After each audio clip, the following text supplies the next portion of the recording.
Hello everyone, my name is Sandeep Khatri and I welcome you to my session on legal update. आज के legal update में हम discuss करने वाले हैं एक रीसेंट बॉम्बे हाई कोर्ट का जजमेंट जो कि है on the offence of rape.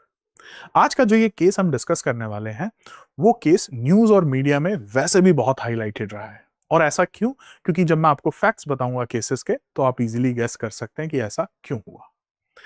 ये जो केस है किसी भी स्टूडेंट ऑफ लॉ के लिए काफी इंपॉर्टेंट है, क्योंकि जब आप आईपीसी पढ़ते हैं या अब आप जब भारतीय न्याय संहिता पढ़ते हैं तो उसमें हम ऑफेंस पढ़ते हैं ऑफ रेप और उसकी क्या पनिशमेंट है।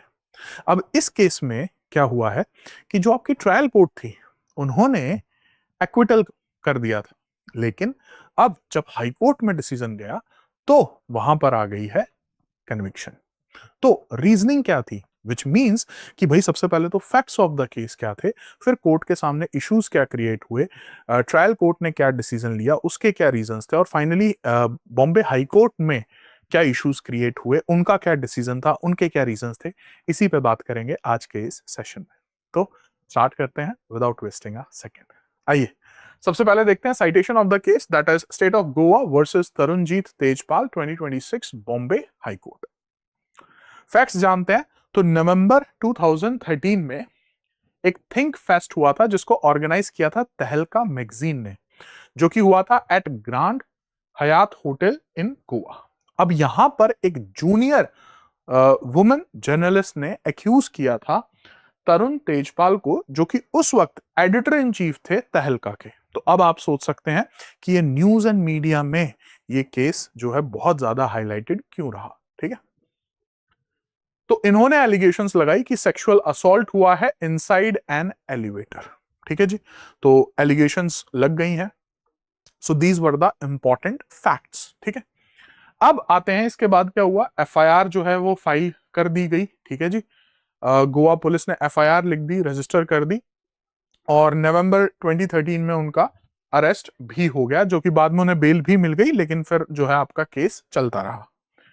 अब इनके ऊपर कौन कौन सी एलिगेशंस लगाई गई तो आप देख सकते हैं। रेप के 2 सेक्शंस थे, rape by a person in position of trust और अथॉरिटी। इसके अलावा rape by a person in position of control और डोमिनेंस, विच मींस क्योंकि इन दोनों ही कैटेगरीज में जो है ये केस के फैक्ट्स फॉल कर जाते हैं, क्योंकि एक तरफ जो है वो बॉस हैं, दूसरी तरफ जो है वो एम्प्लॉय हैं। ठीक है, सेक्सुअल हैरेसमेंट, असॉल्ट और use of criminal force with intent to disrobe, wrongful restraint and wrongful confinement. तो ये सारे जो हैं वो चार्जेस जो हैं वो लगाए गए थे तरुण तेजपाल पर। आइए अब देखते हैं कि ट्रायल कोर्ट में इश्यूज क्या क्रिएट हुए। तो सबसे पहला इशू जो था वो ये हुआ कि भाई क्या जो प्रोसिक्यूशन है वो प्रूव कर सकता है बियॉन्ड रीजनेबल डाउट कि हाँ तेजपाल ने जो है सेक्सुअली असॉल्ट किया है, रॉन्गफुल रिस्ट्रेंट किया है, रेप जो है वो ऑफेंस किया है। और दूसरा कि जो इलेक्ट्रॉनिक एविडेंस है, जैसे कि सीसीटीवी फुटेज थी इसमें, अब जो होटल था वहां पे, क्योंकि ग्रैंड हयात होटल था तो सीसीटीवी वगैरह सब थे, तो उनकी फुटेज थी। इसके बाद जो इंसिडेंट होने के बाद भी कुछ मैसेजेस जो हैं एक्सचेंज हुए थे व्हाट्सएप पे, इसके अलावा कुछ ईमेल्स एक्सचेंज हुई थी। तो क्या वो सारा कुछ मतलब जो है वो कोरोबरेट कर रहा है, क्या उसमें निकल के आ रहा है कि यहां पर ऑफेंस हुआ है। So that needs to be decided. आइए जी डिसीजन देखते हैं ट्रायल कोर्ट का। तो यहां पर एक्विटल कर दिया गया तरुण तेजपाल का। ठीक है जी, मई 2021 में। किस बेसिस पे? सबसे पहला विक्टिम बिहेवियर। तो एक रीजनिंग जो है वो ये दी गई कि नॉर्मेटिव बिहेवियर है। ठीक है, तो ट्रायल कोर्ट ने रीजनिंग दी कि अगर किसी के साथ इस तरीके का सेक्सुअल असॉल्ट होता है, जो चार्जेस लगाए गए हैं और जो स्टोरी बताई गई है, तो उसमें जो हमें वीडियो फुटिंग में जो दिख रहा है, ठीक है, वीडियो फुटेज में जो हमें दिख रहा है वो बहुत ही नॉर्मल बिहेवियर दिख रहा है। हमें वो ट्रॉमा जो कि एक सेक्सुअल असॉल्ट सर्वाइवर की बॉडी लैंग्वेज से, उसके चेहरे से दिखता है, वो हम नहीं देख पा रहे हैं। ठीक है, तो एक रीजनिंग तो ये दी गई। दूसरा लैक ऑफ इंडिपेंडेंट कॉरपोरेशन। ठीक है जी, यहां पर किसी भी तरीके से कोई इंडिपेंडेंट फिजिकल या मेडिकल कॉरपोरेशन नहीं था जो कि सपोर्ट कर सके कि हाँ सेक्सुअल असॉल्ट हुआ है। तीसरा रीजन आपकी CCTV footage and message analysis. तो ट्रायल कोर्ट ने कंक्लूड किया कि जो भी फुटेज है होटल हॉलवे की, एलिवेटर के एंट्रेंस की, और जो भी मैसेजेस भेजे गए हैं वो अलाइन नहीं कर रहे हैं जो क्लेम्स जो है विक्टिम ने किए हैं। और नेक्स्ट सबसे ज्यादा इंपॉर्टेंट, बेनिफिट ऑफ डाउट। देखिए, जब आप इंडियन एविडेंस एक्ट पढ़ते थे या अब आप भारतीय साक्ष्य अधिनियम पढ़ते हैं, तो एक कॉन्सेप्ट है जो कि हमारे सामने बार बार आता है, और वो ये है कि when it comes to criminal cases, हमें बियॉन्ड रीजनेबल डाउट जाके प्रूव करना होता है कि एक्यूज्ड ने ऑफेंस किया है। ठीक है, इसी पे आपकी वो एक पूरी हमारा जो इंडियन क्रिमिनल जस्टिस सिस्टम है, उसमें ये थ्योरी भी कही जाती है कि भाई जो 99 लोग हैं जिन्होंने ऑफेंस किया है, अगर वो बच जाते हैं दैट इज फाइन, लेकिन एक पर्सन जिसने ऑफेंस नहीं किया है उसकी कन्विक्शन नहीं होनी चाहिए। ठीक है, तो उसी के बेसिस पे बेनिफिट ऑफ डाउट यहाँ पे जो है वो तेजपाल को दिया गया और उनको जो है वो एक्विटल कर दिया गया। लेकिन मुद्दा यहीं खत्म नहीं हुआ, केस जाता है बॉम्बे हाई कोर्ट में। ठीक है जी, डन। और बॉम्बे हाई कोर्ट के सामने आपके ये इश्यूज जो हैं वो क्रिएट होते हैं। तो क्या ट्रायल कोर्ट की जो जजमेंट थी, क्या उसमें फंडामेंटली कोई फ्लॉ है? क्या वहां पर कोई स्टीरियोटाइप बिहेवियर देखने को मिल रहा है?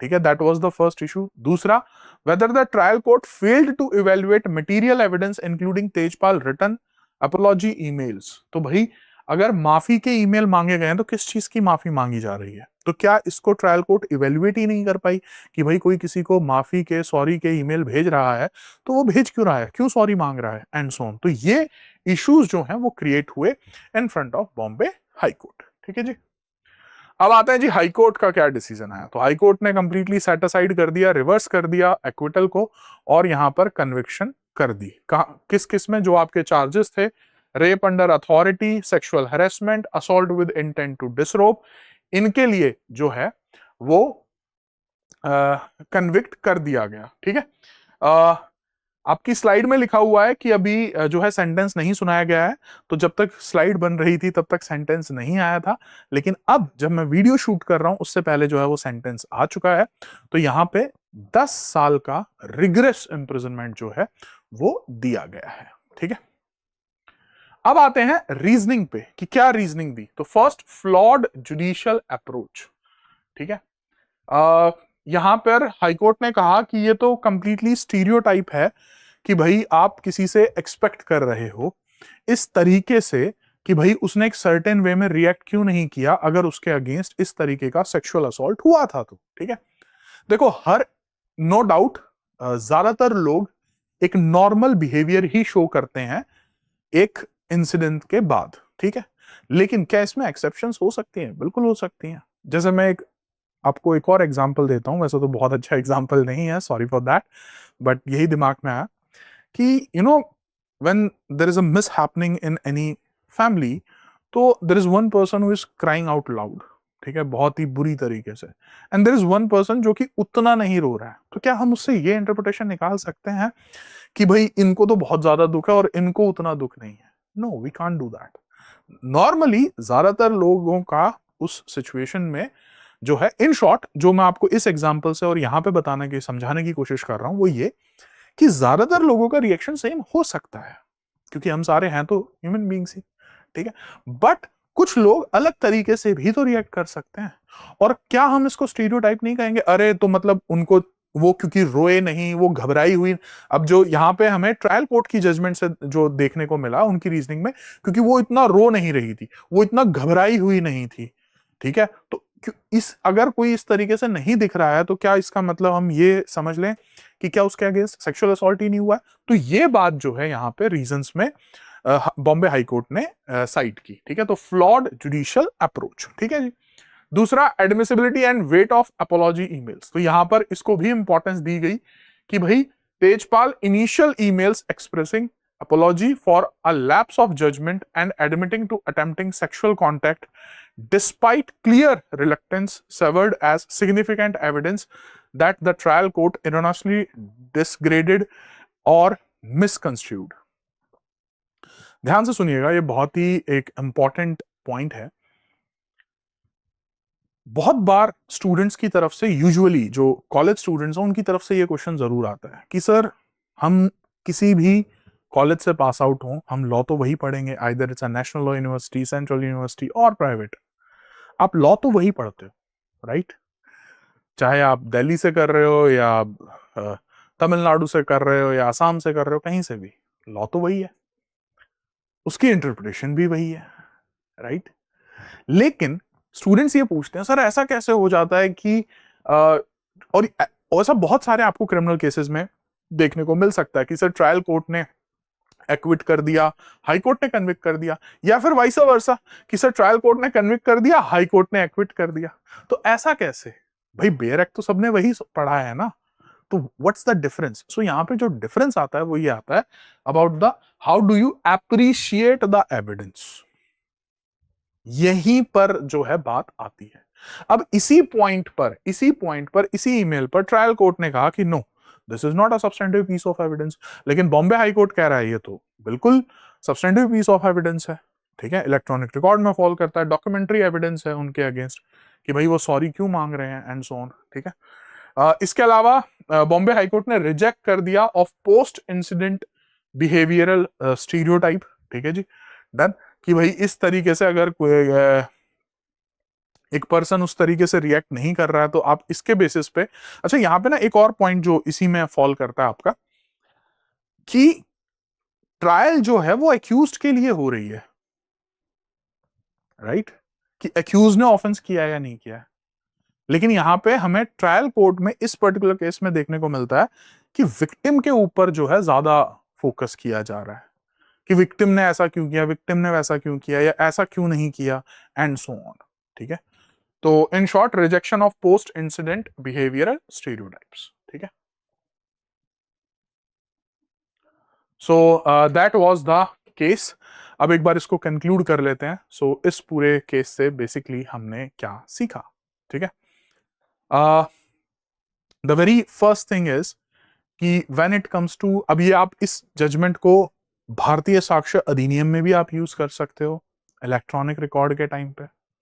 आप इसको बियॉन्ड रीजनेबल डाउट के पॉइंट पर भी आप इसको मेंशन कर सकते हो, second point.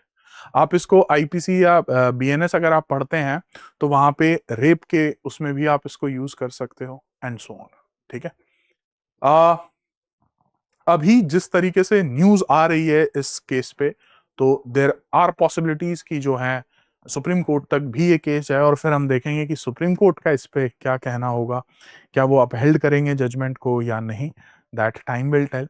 But yes, this is one of the आपका मोस्ट जो कि आपका मीडिया में अभी चल रहा है, और आई होप कि अब आपको इस केस की फैक्ट्स, इश्यूज और डिसीजन, ट्रायल कोर्ट ने अगर एक्विट किया तो क्यों किया, I hope that is clear to you, और अगर हाई कोर्ट ने कन्विक्ट किया तो क्यों किया, I hope the reasons are clear.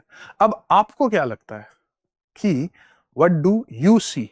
क्या आपको लगता है कि ट्रायल कोर्ट ने जो किया वो ठीक किया था, या आपको लगता है कि जो बॉम्बे हाई कोर्ट ने किया वो ठीक किया? Tell me in the comments. आज के लिए इतना ही, जल्दी ही मिलते हैं नेक्स्ट लीगल अपडेट में। तब तक के लिए thank you very much, good bye, take care and it's time to से